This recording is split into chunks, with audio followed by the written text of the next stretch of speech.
Welcome back to Reier on YouTube. Travis Reier back with you once again. 4 live shows on the channel today. We started this morning with Second Helping, our SEC show with Brent Beard. Then we moved into some NFL talk with Evan Reier, No Sleep Teal. And then we got into some Bama talk here in prime time with Chase Goodbread and Talking Tide. Now the best for last, right? Coach Smitty going to join us on the eve of Thanksgiving. Smitty, I take it you guys are ready for a big day of family fun, food, and, well, even some more football. Football tomorrow. Yeah, we got everybody home and, just doing what all the other families do, man. Just kind of enjoying and relaxing and cold up here in Atlanta. Got some weather coming in tomorrow and going to be Really? cold for the Georgia Tech Georgia game. It'll be cold in Tuscaloosa. High school playoff weather. Oh, That's man. what it sounds like to me, Yeah, right? yeah. A lot of high, Quarterfinals. a lot of high school teams. Well, not a lot. Precious few at this point. They're happy to be practicing tomorrow, though, aren't they? Oh, yeah. It's the best week ever. It's the best week ever when you practice during Thanksgiving week because that's quarterfinal week in Georgia up here. So yeah, so a lot of really good teams left for sure up here. So yeah, if you're practicing on Thanksgiving morning, you've had a good year. I mean, 100%. I know at some programs it's maybe state championship or bust, especially if you in South Georgia, right. and North Georgia. But uh, it just feels like, boy, if you're practicing Thanksgiving Day, you've checked some boxes for that particular season. Let's talk about a team maybe that hasn't checked as many of the boxes as we anticipated going into the season. That would be, of course, the Alabama Crimson Tide. We have yet to speak since the Crimson Tide's disappointing road loss in Norman. So, speaking of checking boxes and checklists and things like that, as a coach watching that performance, what would your checklist sort of start with? And maybe it's not tangible stuff, maybe it's intangibly mindset, engagement, preparation, but then also physically, some of the matchups where it looked like Alabama was overwhelmed in certain situations. Where does that sort of start, and where does that kind of go for you in terms of coming out of that game against the Sooners? Well, I thought what we talked about last week, line of scrimmage. I thought the line of scrimmage was it was lopsided. I thought Oklahoma overwhelmed our offensive line with looks and pressures, and we looked confused. It seems like about every third play there was a free runner. Jalen didn't have a chance to read it, and in the first half, 207 yards rushing, Yeah. whereas Oklahoma did a really good job of setting the edge. Alabama did not. We looked confused with all the squeeze formations, the eye candy. I don't know. It just looked like they were confused, and I think 2 weeks to prepare, you can use that. But I just think it was a difference in I don't think it was bad effort on Bama's part. I just think it was just a different emotional setting for Oklahoma, and they've heard enough over the last 2 weeks. So they did a great job with the inside run and the inside, the quarterback runs and A and B gap, and called us overflowing a lot. So it was just, I don't know, we getting upfield, we wasn't setting the edge. It was just to me, after rewatching it, just a lot of bad things on Bama's part at really bad times. It seemed like the opening snap defensively for Alabama, they got hit with a chunk run. Mm-hmm. And I didn't feel like the quarterback runs should have been a surprise. I don't think they were to Kane Womack. And that's stuff they had seen on tape, even from Jackson Arnold. We talked about it here on the channel throughout the week. I mean, we understand Jackson Arnold isn't even Tim Tebow as a runner. But especially since he came back into the starting lineup, it felt like Venables and that offensive staff that had undergone some change was intent on getting him more involved in the design quarterback run. And that was game. And that was problematic for Alabama from the outset. And then, to your point, offensively, it felt like Alabama said, you know what? This stuff has worked pretty well for us the last couple of weeks, especially that LSU game. Let's try to run it. But you know who was ready for that? Danny Stutzman. And I thought he had a tone setting play from the outset when he squared up Jalen and essentially sent the message that this ain't LSU, and that same type of approach with the quarterback runs ain't going to work tonight. And I think it sent a message maybe to Jalen too, because we saw some decisions that he made with the ball in his hands. Felt like a time or two he had an opportunity to maybe put his foot in the ground, get more north and south, and go get 4 or 5 yards. Instead, he's bouncing now more to the outside. Those things seem to have a carryover, a lasting impact. 100%. And good thing that you mentioned that too, because that was one of the things that I saw too, that Oklahoma was getting up on Deontay. Before Deontay Lawson got hurt, they were getting to him.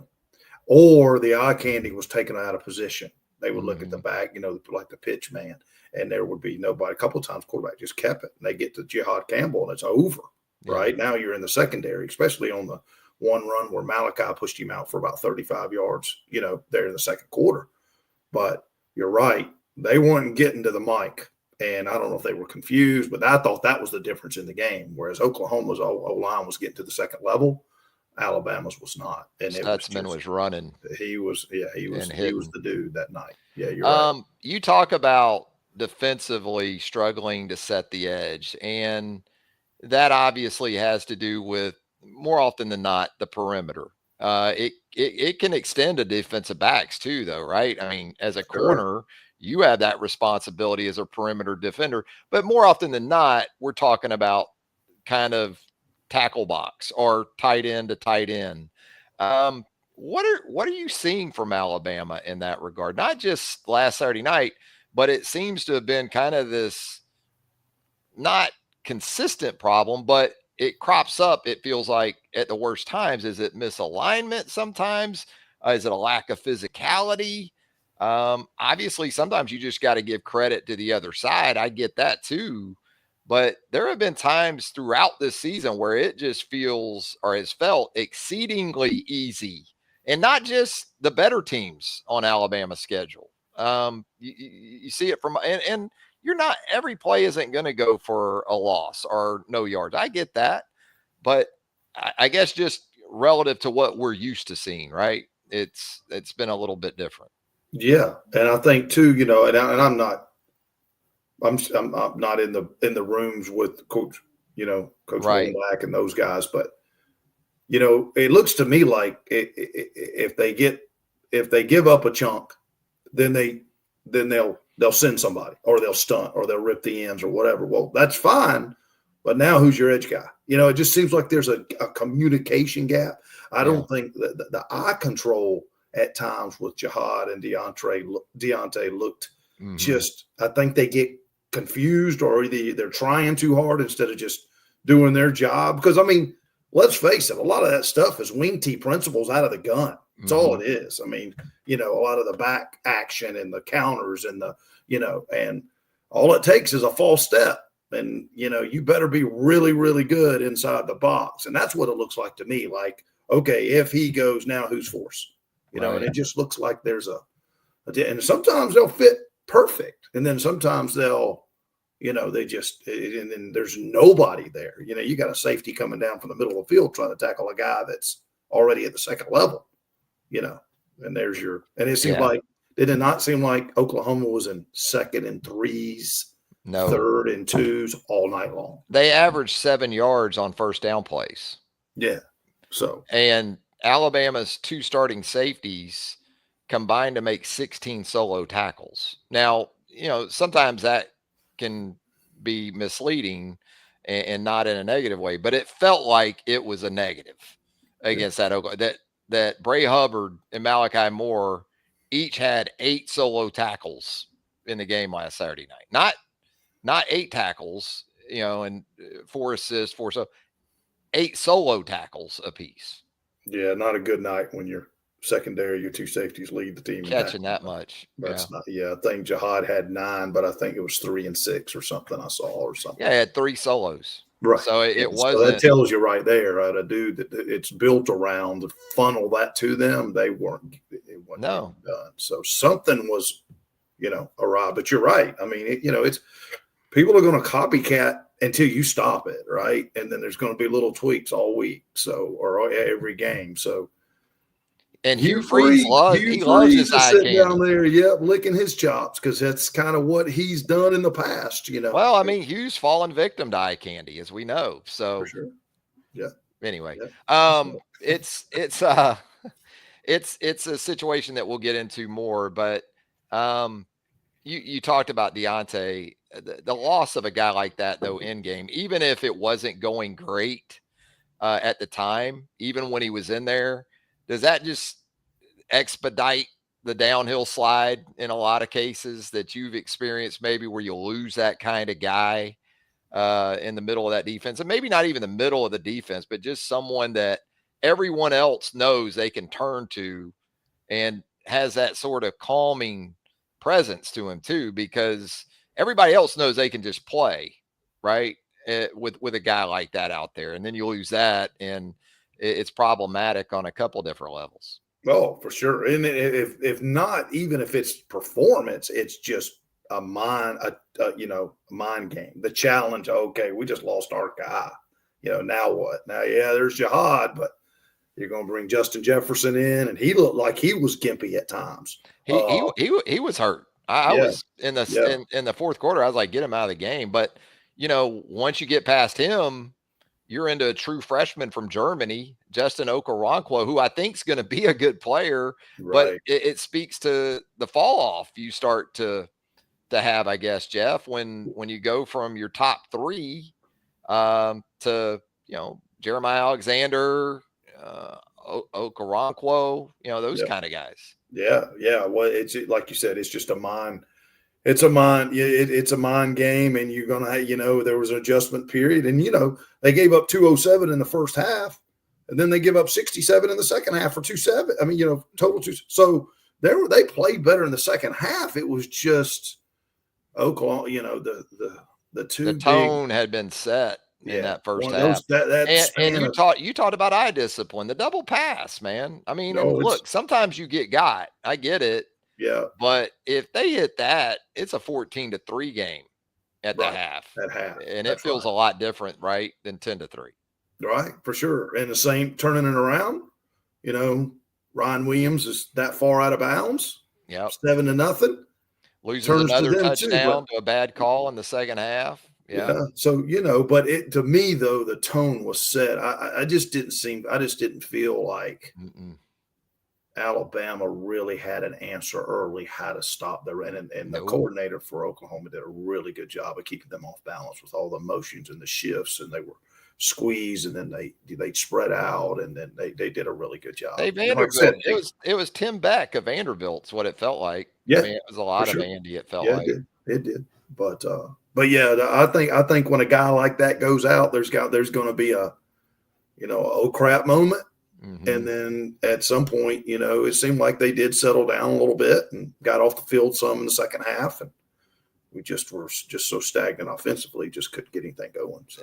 The catastrophic interceptions, though, there in the third quarter. 100%. Yeah. The other side of that is you can say, well, Oklahoma didn't have to do a lot offensively. The biggest thing they had to do in the second half is sustain enough, I guess, in terms of possession and not kill themselves via the turnover, which Alabama was able to produce one of those takeaways in the first half. And that sequence there with the two interceptions, it looked like maybe Kobe Prentice busted that in terms of who he was supposed to block or pick up, and you get a free runner jumping in front of that quick game throw.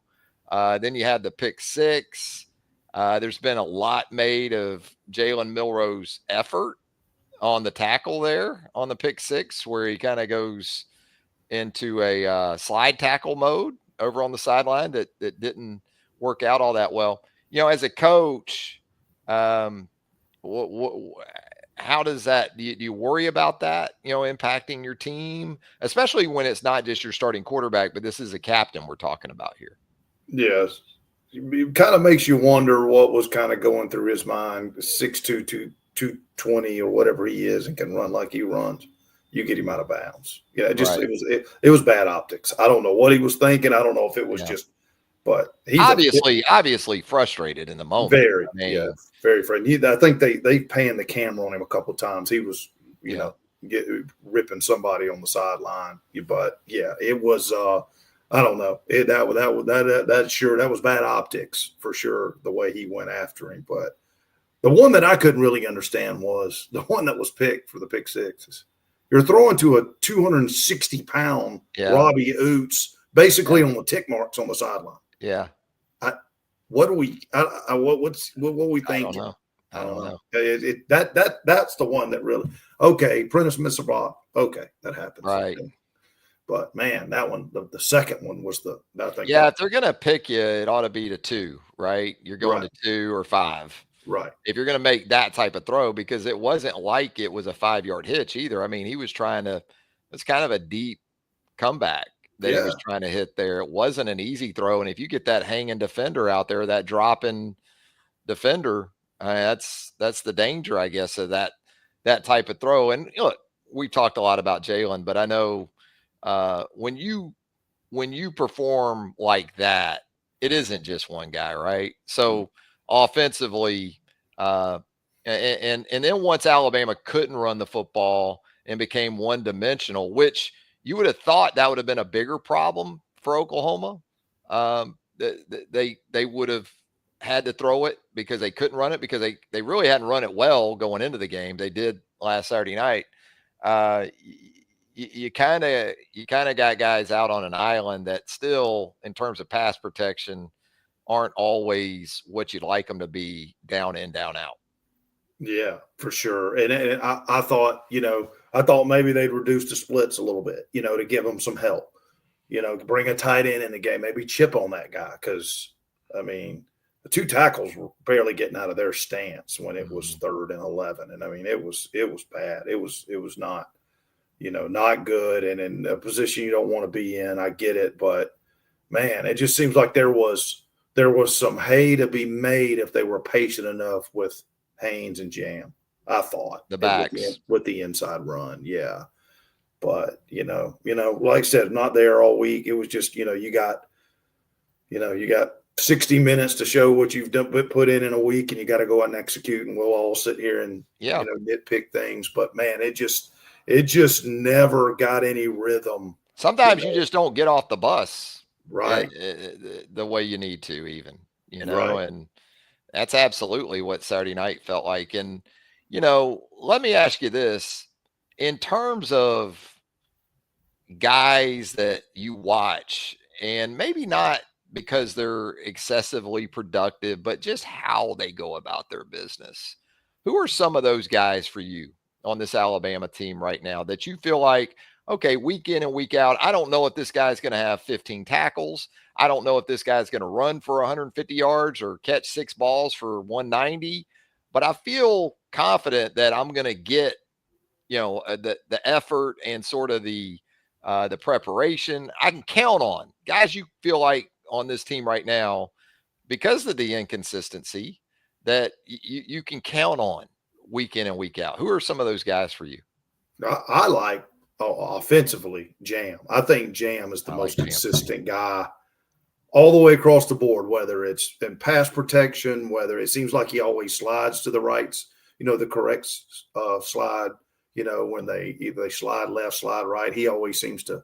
And I kind of watched the line of scrimmage a little bit, especially defensively. I think LT Overton shows up. I do. I think he gets after it. I think he plays with a lot of effort. The front, I mean, like I said, it's not an effort problem. It just looks like at the second level that their eye control at times, especially against these option teams, just gives them problem. Against Georgia, where it's not, you're not running a bunch of, LSU didn't do that. LSU they line up. They just line up and say, "Here it comes. See if you can stop it." I mean, Beck can run.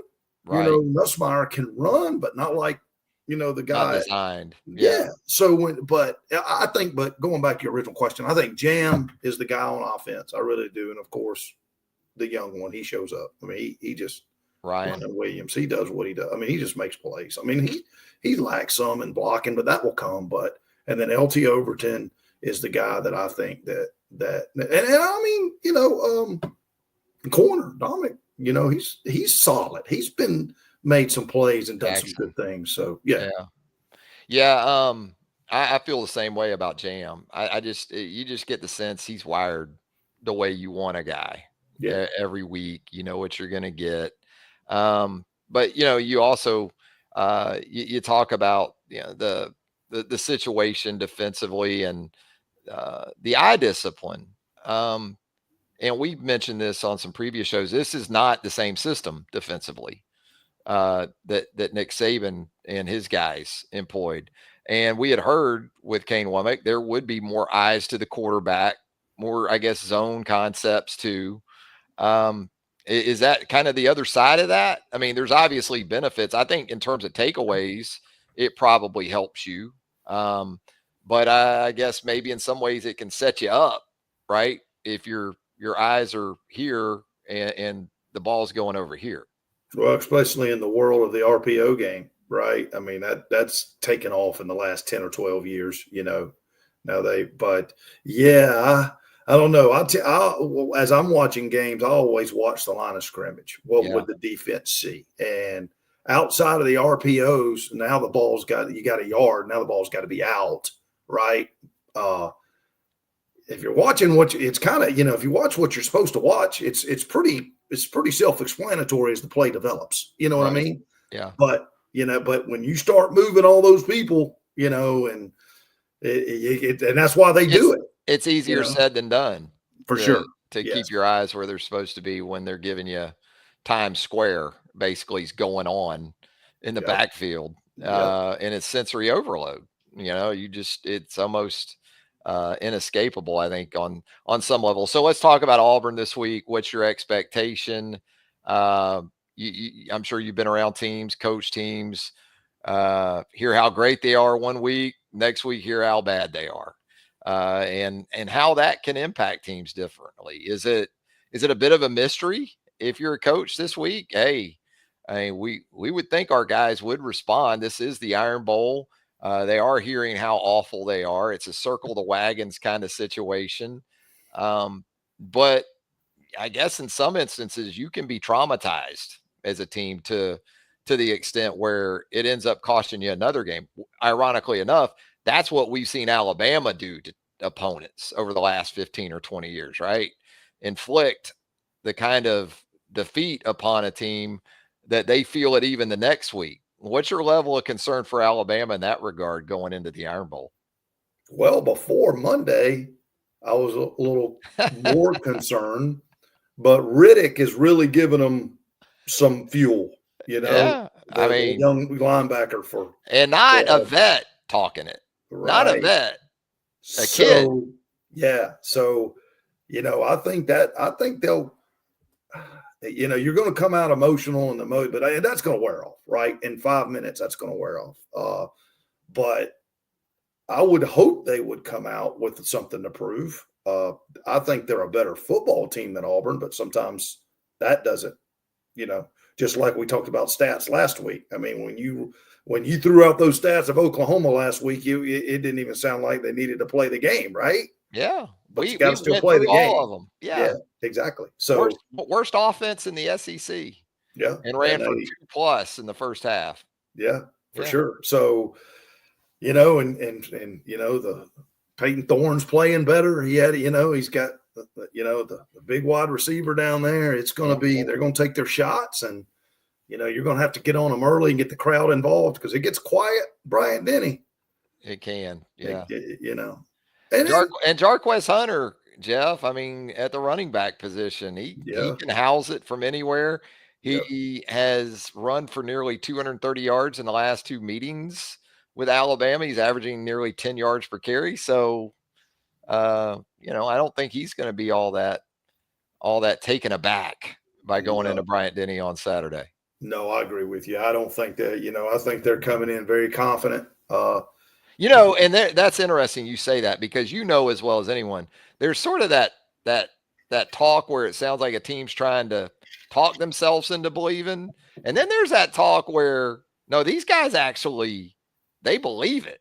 Yeah. And I think with Auburn this week, it's more of the latter than the former. I don't think it's hoping that they can come in and compete. No, I agree. I think that that after that, they turned on the tape, they see that. Durkin's probably been on the phone with Venables a little bit this week. It's going to be kind of the same. He's a 3-4 guy too. And it's going to be the same kind of, make Jalen beat you with his arm and keep him in the pocket. I think Alabama's can move them up front if they'll commit to it, The backs. Yeah. With the backs, though, right? Or and even some of that lead draw stuff and lead power with Jalen, if they can just get the edge block. They tried to run it the other night, got a free runner. So, we'll see. So conceptually, really on both sides of the ball, you think it's got an opportunity or will be basically a lot like what Alabama saw last Saturday night from Auburn on Saturday. Why not? Both sides of the ball. Well, yeah, I do. I think Peyton Thorne can throw it a little better, and he's got better receivers. They got better people to throw it to. Yeah. So, and Oklahoma's offensive line by Oklahoma standards wasn't much. So it's not. It doesn't seem like you have to be elite up front to deal with this Alabama defensive. Well, especially what they run, right? Yeah. You got angles. You're down blocking some. You're zone blocking some. You're getting leverage on a lot of their runs on guys that if you just get in their way with a back, if he can just get to that second level, that break that first level, and he's, they, like you said, they 7 yards on first down. Yeah. I think they come out and do the same thing. I think Auburn comes out and test them on the run early. Yeah. Oklahoma averaged 4 yards to go on third downs last Saturday night. Yeah. Alabama averaged nearly 12. Yeah. I mean, and they were still 7 for 14. Yeah, I go back and think that they actually converted 50% with that type of. Yeah. So a lot of those stats don't, like I said, they don't add up. But I wouldn't. Why Auburn would do something different with a wrinkle or two, and you can bet after that the halfback pass where something's coming from. Is Hugh going to go hold my beer and watch this early? You think? With the double, why not with the eye discipline stuff that you've talked about? Yeah. Might as well check under the hood. Plus, you got a big change at middle linebacker, tempo. Can these guys get lined up? Right. I mean, Hugh does that. He's going to run those squeeze formations with guys covered up and run the jet out of it. And kind of like Gus Malzahn, Malzahn was doing all that stuff. Mm-hmm. That's kind of where they're all from, so. Yeah, it's how the Vegas man sees Bama at 11.5 right now. Somebody knows something. Well, he had them higher initially, but it's been bet down. Yeah, in the last few days. So the public seems to like the Auburn Tigers pretty good going into this thing. So in terms of early in the game on Saturday, what are you going to be looking for from the outset? Is it going to be psyche or is it going to be, can they get lined up defensively? Is it going to be maybe, what type of energy is Jalen providing from the quarterback position? What are you going to be looking for from this team? It's like last week. I want to see the line of scrimmage on the offensive side of the ball move people. At some point, those guys have got, they're all 4 and 5 stars. Get behind them if you got to get in tight end sets, and let's run some inside stuff. Run some power, run some, if you have to run inside zone with jam, put them in pistol. Don't be so predictable. I think when they line the back up left or right, they really become predictable. I've been screaming for more pistol all year long. You can't, and what was it, 2022 Bryce and then the national championship game with Georgia, Alabama would sit Robinson left or right and they'd slant the front, and now, and Bryce Young wasn't going to keep it. So I just think you're right. I think now if you put them at the pistol position, now it slows you down a little bit because now that's your dive back.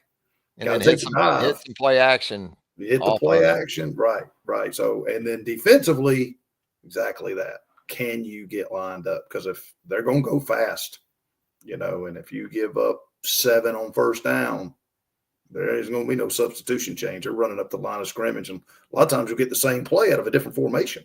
Yeah. You know? And I guess, for Alabama, you look at it and say, well, they're a 4-2-5 team, but there's situational differences in terms of personnel you'll use within that, right? The kind of guys on early downs versus your pass rush people or your third and long people. Yeah, for sure. And then the depth at the second level, offense is going to have to hold on the ball because, like you said, you've got some, you got Jefferson, and then you got the true freshman behind him. They're going to have to stay healthy there, number one, and offense is going to have to possess the ball a little bit and score. I mean, I think it's going to take 27. Yeah, like South Carolina. I think it has the potential to be a game like South Carolina was. 100%. That's basically what it was in Tuscaloosa. You talk about Deontay being out and getting lined up, obviously with Justin in the green dot. That's going to be paramount to this thing defensively for Alabama. But Deontay going out, that affects really two positions, doesn't it? Because they were bringing Jefferson on in certain situations to play with Deontay, and then they were able to get pretty flexible or versatile with how they use Jihad. I got to think with Deontay out, probably not going to be able to do that as much at the inside linebacker, but you're probably going to want to keep Jihad and Jefferson in there together instead of being able to play three of those guys together like you had been doing. And then, Q Robinson being out at the edge now. And they're having to work Jamarian Latham some at that outside linebacker position, who's more of an end. So it's not as simple as just plug and play with these guys, especially when you had them tied in to some of the different things you were doing with a guy like Jihad Campbell. Right. And Nick, when Nick was there, they played a lot of dime. So I wonder if they've got some dime stuff where Jeff, I haven't seen dime, I don't think, all year. Yeah. I don't think I've seen, I was waiting on it. And I went through spring, I watched A-Day, and I was like, they're not going to show dime in the spring game, right? They're just going to play there. And then I kind of went through the fall, and then we got into the season. I was still kind of waiting to see dime, and it's kind of not his thing, is it? Nope. Yeah. So we'll see. I mean, it would help on those perimeter runs because you get a little bit more speed out there. If that's the thing, the perimeter runs and some of the grass, the space. Yeah. Before you see anybody sometimes. Yeah, until anybody shows up. Yeah. And it's not like it's 3rd and 13 and you're catching you in something and they're running the ball or they're goofy footing you. I'm talking 1st and 10 runs sometimes. Yeah. Yeah, for sure. And not a lot of, Terry, I think it's the defensive lineman, Terry, that it was for Oklahoma, did a good job the other day about, I don't see a lot of our guys crossing face and getting flat, like with Ryan Anderson and LaDainian Tomlinson and the Ashawn Robinson. Man, those dudes were so good about getting across your face and getting flat. And that one play that guy made on Jam Miller, and I think it was the second quarter, was a great play in the boundary. And you don't see a lot of that. It's like we're slanting or we're running games and, run right out of it. But I guess it's still good, even though it's the end of year one or season one. Right. Some of this you probably have to live with in a change like Alabama. System fits, who can sort of pick it up, and process and then take it to the field, because maybe they've spent the last 2 or 3 years in a different scheme and conceptually what they were asked to do. From that perspective, I guess it's literally year one for all these guys. So some of the turbulence, you may not like it, but I guess the point is you're probably going to have to live with it. Yeah. Well, and us Bama fans, we dissect everything, right? And we a little spoiled fan base. We are. Just a little bit. Yeah, just a little bit. So, yeah, I mean, the guy, I feel like they're doing the right things. They've been on the job less than 10 months, whatever. Yeah. They had a roster that, you turn on the TV and every college that's in the hunt right now has got a ex-starter from Alabama. Downs takes one back. That guy would be nice to have back right now. He takes one back Saturday on a punt return. Punt return. Yeah. Yeah. So, I mean, I think they're doing I think they're doing the best they can with what they got. Are they perfect? No, but I just think the depth is finally starting to show up in game 10 and 11 of the season. And it's just, if they can just fix a few things, I think they can be right there at the end. Or if they get hot, they can hang one on Auburn if they they get rolling. They could. I mean, and again, recent history, they've hung some big ones on Auburn in Tuscaloosa. So we'll see if that happens again on Saturday. But it's been a lot of fun, as always, Smitty. Catching up with you right here on the Reier on YouTube channel. If you haven't subscribed to the channel as of yet, go ahead and hit that subscribe button. There is a notification bell right there, too. If you would hit that, you will be alerted to all of our content as it drops here on the channel. Also, a thumbs up would help us out tremendously as well. Jeff, Smitty, we'll see what happens coming up on Saturday at Bryant-Denny Stadium. I'm sure we'll have plenty to talk about next week. Oh yeah, always. We'll make up stuff if we don't have to. And we are we playing yet? Basketball. Rutgers right now, right? I think against Rutgers. How about that game last night against Houston? Yeah, that was. You talk about physicality. You better be able to set an edge when you play Houston in hoops. That's fact. That was. Tell you what, Nate Oates has worked on the defensive side of the ball for sure. They got after it last night defensively. Your ass will sit. Yeah, that's fact. If you cannot guard or won't guard. Yeah. Either way. Yeah. Hey, sure. Jeff, have a great Thanksgiving, my man. All right, buddy. You next too, week. man. All right. Yeah, man. See you, buddy. For Coach Smitty, Travis, hoping each and every one of you have a safe and joyous holiday. Keep it locked to Reier on YouTube for more content coming your way. Until next time, so long, everybody.